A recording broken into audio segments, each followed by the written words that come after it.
하나님의 말씀 호세아 12장 7절에서 14절의 말씀입니다. 호세아 12장 7절에서 14절의 말씀 우리 한 목소리로 같이 읽도록 하겠습니다. 호세아 12장 7절에서 14절입니다. 시작. 그는 상인이라 손에 거짓 저울을 가지고 속이기를 좋아하는도다. 에브라임이 말하기를 나는 실로 부자라. 내가 재물을 얻었는데 내가 수고한 모든 것 중에서 죄라 할 만한 불의를 내게서 찾아낼 자 없으리라 하거니와 내가 애굽 땅에 있을 때부터 나는 내 하나님 여호와니라. 내가 너로 다시 장막에 거주하게 하기를 명절날에 하던 것 같게 하리라. 내가 여러 선지자에게 말하였고 이상을 많이 보였으며 선지자들을 통하여 비비유를 베풀었노라. 길르앗은 불의한 것이냐? 과연 그러하다. 그들은 거짓되도다. 길갈에서는 무리가 수송아지로 제사를 드리며 그 제단은 반이랑에 쌓인 돌무더기 같도다.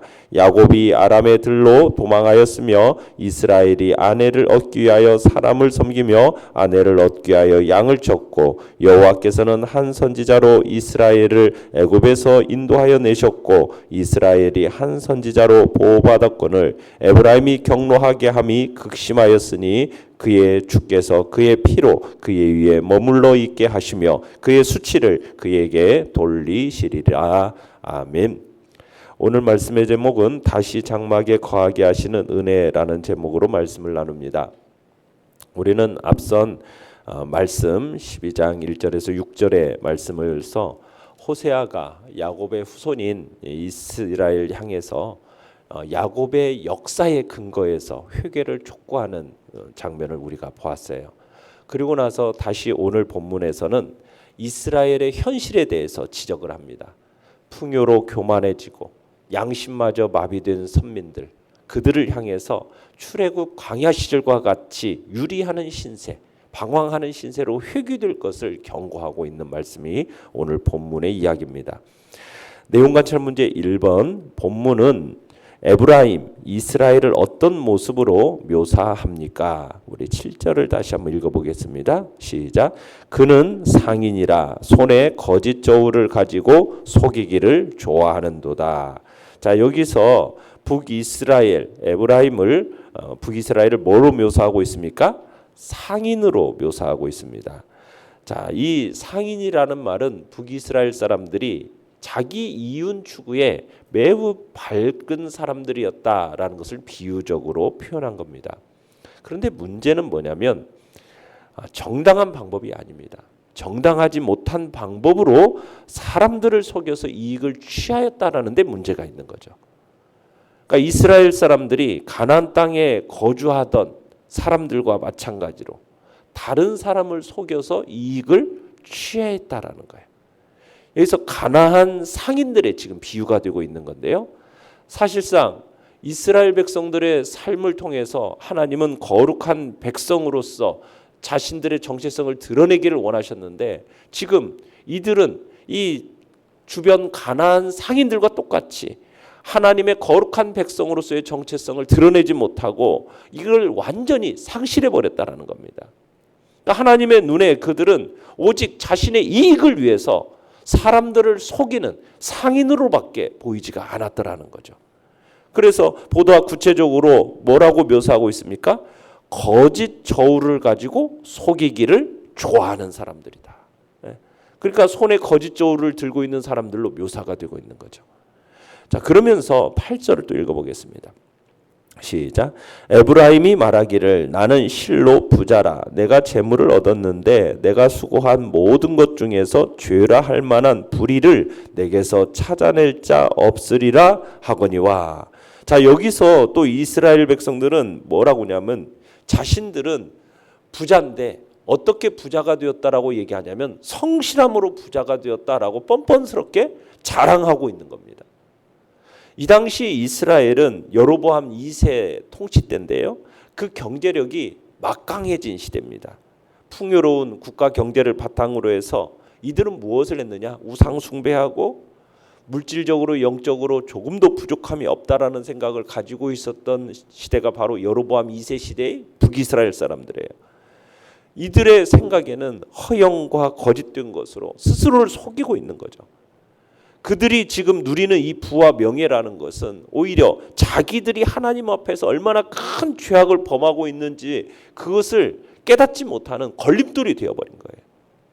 그러니까 이 당시 지금 여로보암 2세 당시에는 그들이 누리는 부요가 지금 7절에 우리가 앞에서 봤던 것처럼 속임수, 거짓을 통해서 얻은 것들인데 그들이 지금 영적인 시각이 극도로 어두워져 가지고 자신들이 저지르는 것이 범죄인지조차도 모르는, 그러면서 우리는 불의를 우리에게서 찾아낼 수 없는 자가 없다, 이런 식으로 지금 얘기하고 있는 겁니다. 그러니까 지금 이스라엘의 사람들의 이 판단력, 영적인 판단력이라는 것이 온전치가 못한 거죠. 그들은 지금껏 죄악된 삶을 고집하며 살아왔어. 지금 그들의 눈과 그들의 판단력이라는 것이 죄악에 찌들어 버려 있다라는 거죠. 그래서 자신들이 벌어들인 모든 재물에 대해서 마치 자신들은 정당한 권리를 갖고 있는 것처럼 생각을 하고 있다라는 겁니다. 마음으로는 하나님을 거부하고 하나님을 대적하고 실제적인 삶 속에서는 그 하나님의 율법을 거역하는 행위를 일삼았고 정말 하나님 앞에서 크나큰 죄악을 그렇게 저지르면서 예언의 말씀이 주어질 당시에도 죄 가운데 지속적으로 살고 있었음에도 불구하고 마치 자기 안에서는 죄를 발견할 수 없다라고 장담을 하고 있는 겁니다. 이게 지금 영적으로 둔감하고 죄에 매몰되어 가지고 죄를 죄로 몰라서 스스로를 무죄하다고 믿은 그런 존재들로서 자신들을 묘사하고 있는 겁니다. 내용관찰 문제 2번입니다. 하나님은 이스라엘을 어떻게 인도하셨습니까? 자, 10절을 읽어보겠습니다. 시작. 내가 여러 선지자에게 말하였고 이상을 많이 보였으며 선지자들을 통하여 비유를 베풀었노라. 자, 하나님께서는 이스라엘 백성들을 어떻게 인도하셨다라는 겁니까? 선지자들을 사용하심으로써, 보내심으로써 당신의 뜻을 계시함으로 그들을 인도해 주셨어요. 그러니까 하나님께서는 이 선지자들을 통해서 이상을 많이 보여주셨습니다.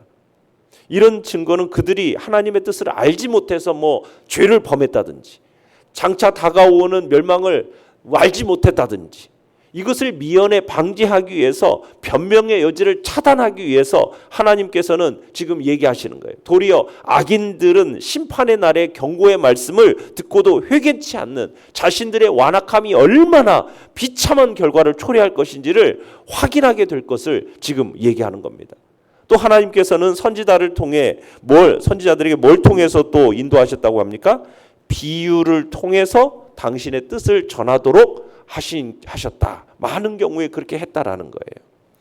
또 13절도 읽어보겠습니다. 13절 시작. 여호와께서는 한 선지자로 이스라엘을 애굽에서 인도하여 내셨고 이스라엘이 한 선지자로 보호받았거늘. 자, 하나님께서는 어떻게 인도하셨다는 겁니까? 한 선지자, 그러니까는 한 선지자를 보내셔서 그를 세워서 그들을 인도하셨어요.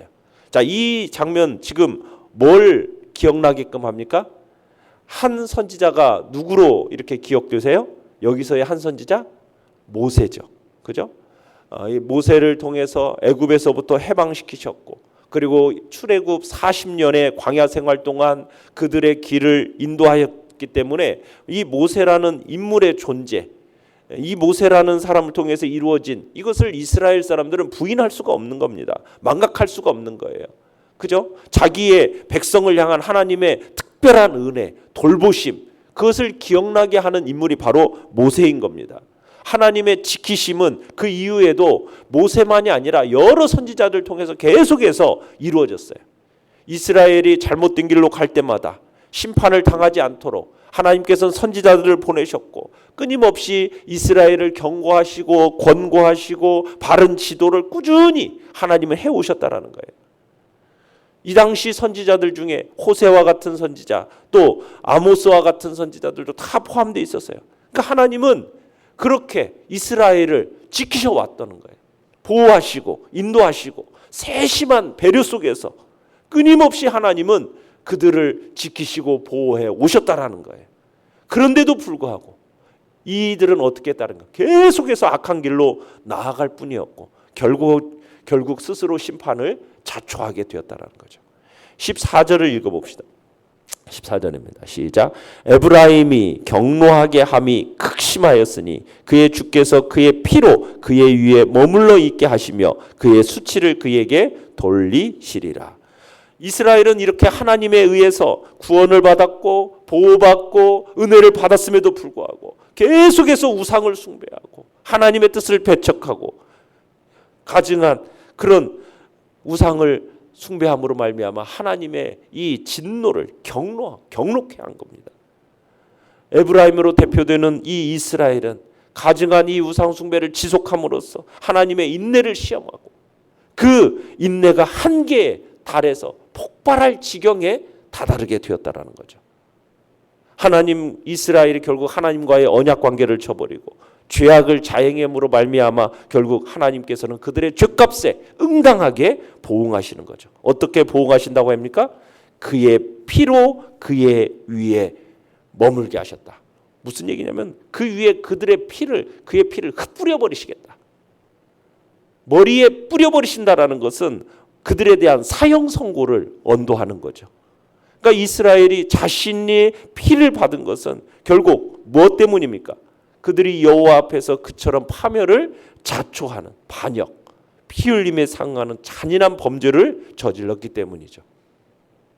결국 에브라임에게 하나님은 그 수치를 그들에게 돌리실 거다 선언하고 계시는 겁니다.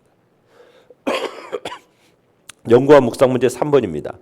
야곱이 아람의 들로 도망한 이유는 무엇이며 하나님은 왜 이것을 이스라엘에게 상기시키십니까? 자, 12절을 읽어보겠습니다. 12절 시작. 야곱이 아람의 들로 도망하였으며 이스라엘이 아내를 얻기 위하여 사람을 섬기며 아내를 얻기 위하여 양을 쳤고. 자, 야곱이 아람의 들로 도망한 것은 우리가 창세기에서 알고 있는 바는 어떤 내용이에요? 형 에서의 살해 위협을 피하기 위해서 아람으로 들로 도망갔었잖아요. 자, 그때 아람들로 보낼 때 아버지와 어머니가 권고를 했었어요. 뭐라고 권고를 했습니까? 보내는 이유가 뭐였어요? 리브가의 권고에 따라서 뭐예요? 가나안의 우상을 섬기는 여인과 결혼하기보다는 라반 삼촌 라반 집에 가서 노예 생활 같은 삶을 통해서 뭘 하기를 원했던 겁니까? 아내를 그곳에서 택하기를 바랬던 거예요. 어떻게 보면은 야곱은 하나님의 도움과 은혜가 아닌 곳은 어떤 것도 보장되지 않는 곳, 바로 밧단 아람을 택해서 그곳으로 갔어요. 그곳에서 몇 년 동안 일했습니까? 20년 동안 일했어요. 20년 동안. 뭘 위해서 20년 동안 일을 했습니까? 7년은 라헬을 얻기 위해서 7년을 무료로 일했고 결국에는 삼촌 라반의 거짓으로 인해서 레아와 결혼하고 또 라헬을 위해서 또 7년을 봉사하게 되죠. 그러니까 14년이라는 세월을 아내를 얻기 위해서 일을 한 거예요. 유삼촌의 양떼를 위해서. 그리고는 싹쓸 받고 6년 동안 일을 했죠. 정말 어떻게 보면은 20년 동안 교활한 라반으로 인해서 무수하게 부당한 손해들을 감수했던 세월입니다. 자, 그런데 왜 그렇게 살았다라는 거예요? 하나님께서는 언약 백성으로서 합당한 삶을 살고자 하기 위해서 아버지와 어머니의 신앙의 유언을 지키기 위해서. 그 신앙의 유언이 뭐예요? 가나안 땅의 여인을 아내로 삼지 말고 하나님의 백성들의 그 계보를 잇는 그 아내로 삼도록 하기 위해서 바른 길을 택한 거죠. 야곱은. 그로 인해서 하나님이 축복하신 겁니다.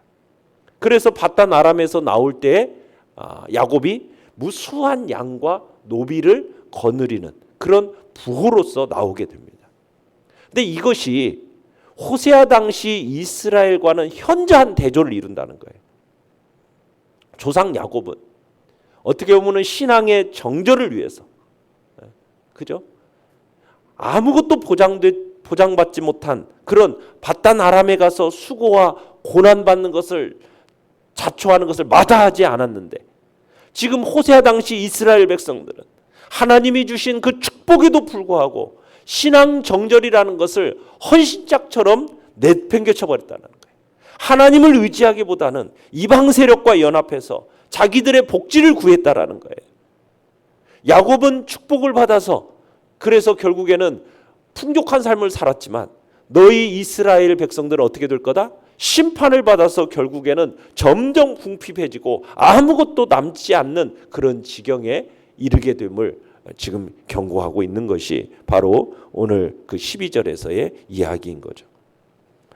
느낀 점 4번입니다. 나는 실로 부자라. 내가 재물을 얻었는데 내가 수고한 모든 것이라고 말하는 이스라엘 백성과 나는 내 하나님 여호와니라 내가 너로라고 말씀하신 하나님을 볼 때 무엇을 느낍니까? 은혜를 은혜로 여겨 감사할 줄 모르면요, 하나님이 그 은혜를 거두어 가버리신다는 것을 우리는 느껴야 합니다. 북이스라엘은 자기는 실로 부자라고 막 떠들어대요. 그런 부가 어떻게 해서 얻은 결과라고 얘기합니까? 자기들이 수고하여 이 모든 것을 얻은 결과다, 이런 식으로 얘기해요. 그들의 부요함과 형통함이 그 어디에서도 하나님을 찾아볼 수가 없는 거예요.